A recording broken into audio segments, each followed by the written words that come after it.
He punched me in the stomach because I left the dinner table without asking to be excused.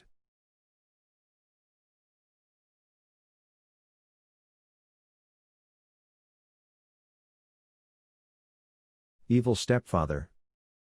When I was 15, my mom started dating a man she met on a dating website. I didn't like him the first time I met him, and 2 months later he moved into the house. About 3 weeks after he moved in, he took my skateboards, self-built halfpipe, ramps, BMX bike, ice hockey gear, and many other things to the dump one day while I was at school. He said he did this because he didn't want all of my crap cluttering up his garage. Maybe 2 months later, he punched me in the stomach for the first time because I got up from the dinner table without asking to be excused. From there it has collated into full-fledged beatdowns for the smallest perceived slight to his authority. One day he decided to take my extensive Pokemon card collection, even more extensive comic book collection, my Game Boy and PS2 with all the assorted games, and my fantasy and sci-fi book collection, and got rid of it all because 15 boys should be playing football and baseball, not being AFA, or nerd playing with Pokemon cards and reading comics and books. I would like to add that he was a middle school teacher, and then his off-time refereed and umpired local middle and high school sports games. My mom never intervened, and in fact acquiesced when he demanded that she stop giving me lunch money, because the little shit will just spend it on comics and other gay shit.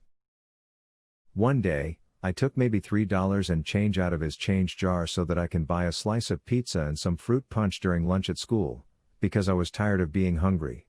My twin sister was always a bit of an a-hole, and frequently blackmailed me into doing her chores from a young age. I was fed up and refused to do something, so she told him what I had done. This man actually called the police and pressed a larceny charge against me, and once the police had left, beat me senseless. At that point I ran away. When the cops found me and returned me to my home, I found out that he had been trying to talk my mom into sending me away to military school or something of that nature. I ran away again, and between having run away several times and the larceny charge, ended up turning 16 in juvenile detention. I spent the next couple years miserable and afraid, frequently contemplating suicide. Once I left home, I didn't speak to my mom for several years. We eventually reconciled, and by that point they had married. I was a lot bigger than I had been as a young teenager, and had gotten into weightlifting, so he no longer acted like he was going to punch me to make me flinch, much less actually hit me, and we basically avoided each other for the most part. My mother found out that she had stage 4 cancer, and no longer wanted to waste any of the time she had left with him, so she had a lawyer draft up a separation agreement whereby he would receive a set amount of money upon separation, and would have 45 days to retrieve his belongings from the house. He had spent his entire inheritance in 6 months, and then had to sell his mother's house that he grew up in order to settle his debts shortly before they started dating. Oh, and my mother bought the house back from the bank before they married. She allowed him to keep the house and he moved back into his mother's house. My mother passed away about 9 months after their separation, and despite the agreement have been allowing him to come and get his stuff piecemeal. I put an immediate end to that. I sold his baseball card collection, around $14,000, and his autographed sports memorabilia, roughly $11,000, and also sold all of his woodworking equipment, along with several finished pieces of furniture that he had made, $6,500 I think. I kept his mother's engagement ring, platinum band, 3 diamonds roughly 2 carats, wedding band, his coin collection. I also collect coins, and some tools and other odds and ends. Around a month ago I ran into him at the grocery store. I told him what I had done as he was pushing his cart out towards his car, and he took a swing at me multiple times. Several of these punches missed, and the ones that didn't have much effect because he's nowhere near as strong as he was 20 years ago in his 40s, and I no longer a skinny little 15-year-old. He continued to try to punch me as I called 911, and was actively ramming his grocery cart into my new Toyota as the police officers pulled into the parking lot. He was arrested for assault, communicating threats, and destruction of property. As a result, he lost his job and pension at the local middle school, and because he had never learned how to save money while married to my somewhat wealthy mother, ended up having to sell his mother's house because he hired an expensive lawyer thinking he could somehow beat the charges. My nephew, who was on the football team, made it well known to his friends that he not only had just been arrested and convicted of assault as well as other charges, but that he had also beat me as a child. This caused several parents to call for him to resign from refereeing and umpiring for local sports games. My niece and my girlfriend's much younger sister are enrolled at the middle school where he worked, and say that he was not only universally disliked, but when he came up to the school to get his belongings, he made a big scene and ended up hysterically crying as he was leaving. At least that's what they've heard from the kids who were attending summer school at the time. His son, who he was equally abusive towards as a child, refused to take him in or help him out, so he ended up having to take a job as a cashier at Walmart so that he could afford the rent on his crappy little trailer in an absolutely awful neighborhood. Even though that Walmart is not the closest Walmart to my house, that is now the only place where I go grocery shopping or to purchase anything that I need. I purposely stand in line longer than I need to just so that he can be the one who has the pleasure of ringing up my purchases. The first time I went through his line, he attempted to ring up multiple items more than one time to overcharge me, and when I called him on it said that I was mistaken. I asked for a manager, and the manager believed him that it was an accident, but he learned that he can't get away with that. The second time, I made sure to be as nice as possible and had to ask for a manager because he was overwhelmingly rude. The people in line behind me backed me up and he got in some trouble for that. Every time I go there and step into line, I see him die a little bit inside, and it may be petty but it gives me such satisfaction. Sometimes I'll say that I'm paying with exact change, and as I'm about to hand him the money I'll say, "Oh, I didn't realize I had rare coin from his collection in my pocket. I guess I'll pay cash." I just sold his expensive ratcheting wrench set, and so on Monday when he works again, I'm going to go buy my daughter one of their better above ground pools, and as he's ringing it out tell him, "I know that, daughter, is just going to love this pool. It's not like I would have ever used those expensive ratcheting wrenches anyway." TLDR. A whole stepfather got rid of all of my prized possessions as a child and beat the crap out of me regularly. I ended up getting all of his prized possessions and selling most of them. And when I told him, he tried to assault me in public, which resulted in criminal charges, losing his job, and his house. Now I get to see him all the time and rub his nose in it.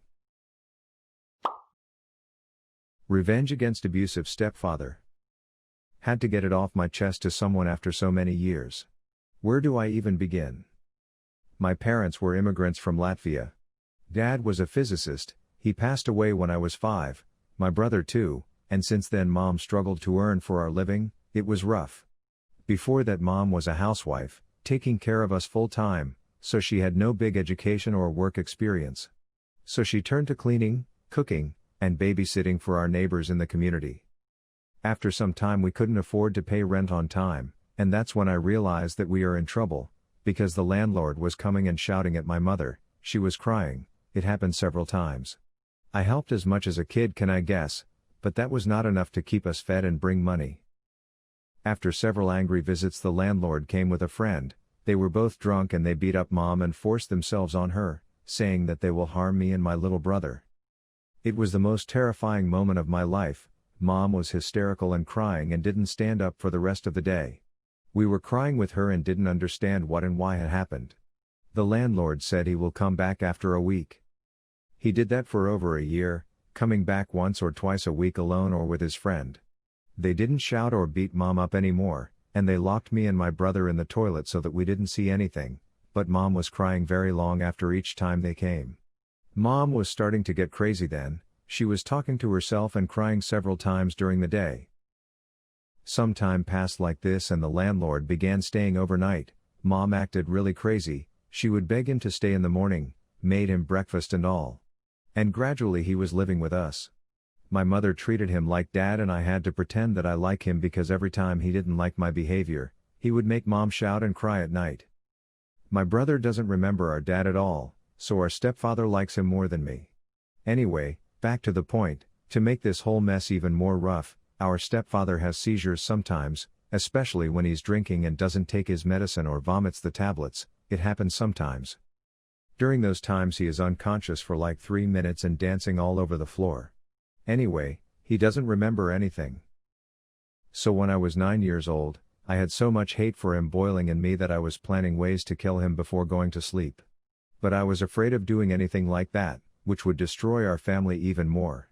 So I was secretly dreaming of harming him, and this was especially strong when he was drunk or unconscious.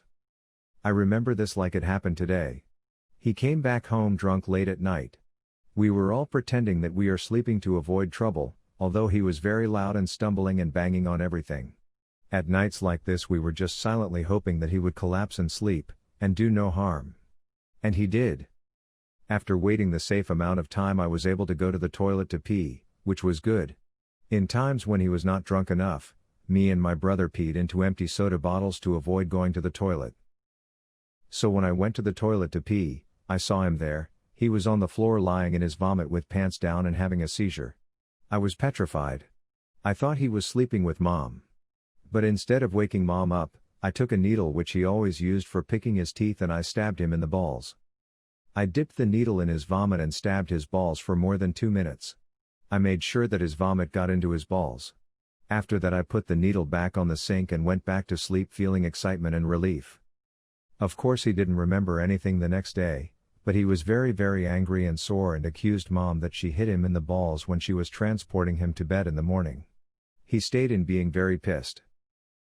After I came back from school I found out that the friend drove him to the hospital. Well, it turned out he got testicular gangrene and sepsis. He came back from the hospital several weeks later without balls and lacking a big chunk of meat around the area. Those weeks were the best weeks of my life. Also he stopped drinking after this, but he never stopped being an abusive a-hole until he died when I was 24. Never told anyone, not even my brother. Edit. First of all, thank you for not judging for what I did. I have had enough mental problems when I was a kid. I thought that I was a monster for what I did. Fortunately the situation got much better when our stepfather came back from the hospital. He stopped drinking, was less aggressive and didn't disappear for days and come back beating us and Mom.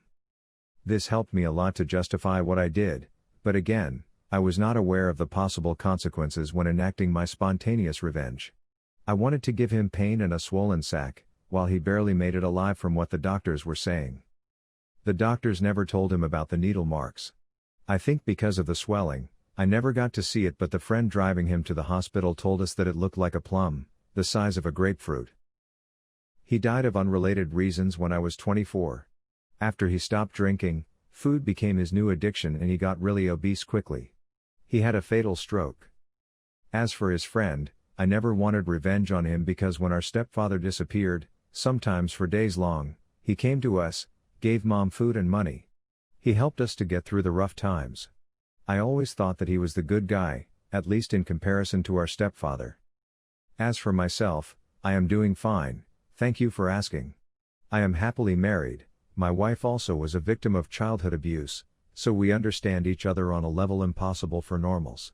Out of fear for reenacting the past, my wife and I made the decision to sterilize, did that last year, so no children possible for us, and that's fine. I often wonder how would my life go if my father hadn't died. I'd probably be a physicist or something.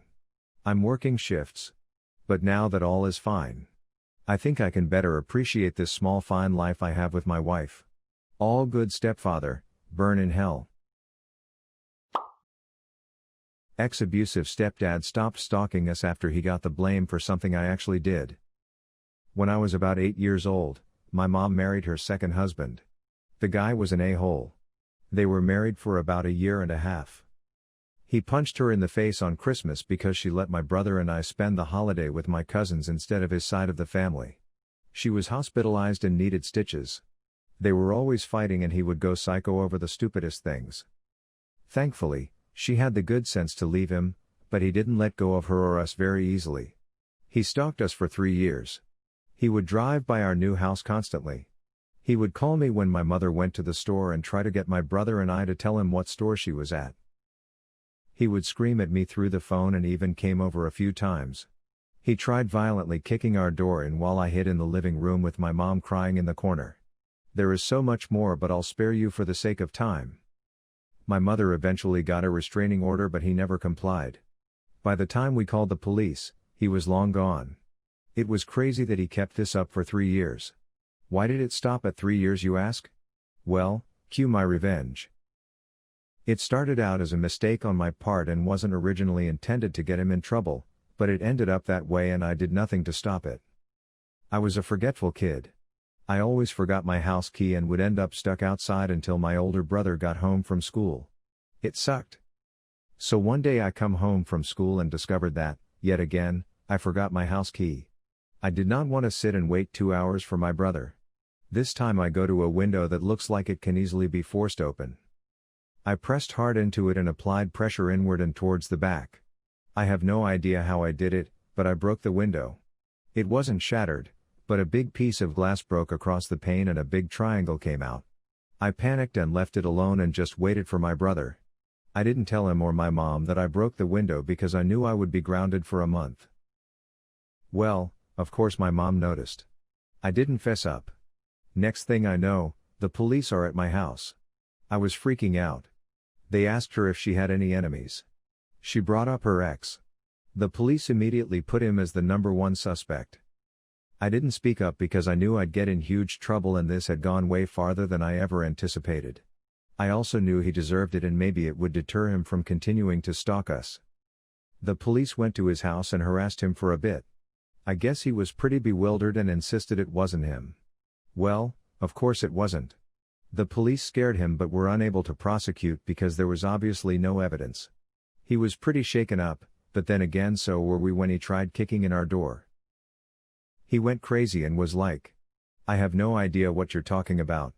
It wasn't me." The police said they'd be keeping an eye on him and roughed him up. He never drove by again, at least that we saw. All the craziness stopped, and we could breathe again.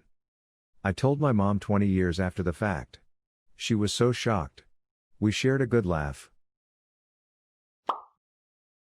Abusive stepdad, revenge. Okay guys, the shorthand story is that my mother got a new boyfriend when I was 10. They broke up when I was 18, after I told my mother she had to choose between her son or boyfriend. She, thankfully, did listen to me, and broke up with him. She told me many times she's thankful for that I was hard on her in that matter. My problem is that I live in the same city as this guy. A big man at almost 2 meters. He was, to put it short, an a-hole, scared the living shit out of me, not only physically but mentally. For the 8 years I had to endure him before I left for the army. Today I'm 28. Now I'm the big man. But I can't let this go. It mentally tortures me. For about 18 years now that this man made me feel like a dog for so long. I know he is pissing scared of dogs, which is bad for him, and that I train K9 dogs now. I have been thinking of it a long time. And I'm seriously considering showing up at his door, ordering a K9 to watch me beat the shit out of him and tear him apart if he hits back. Just to see the same fear in his eyes. I know it's wrong. I know it's bad to even think it. But I feel it would give me peace and calm in my heart. What do you guys think I should do? Forget it, or go ahead.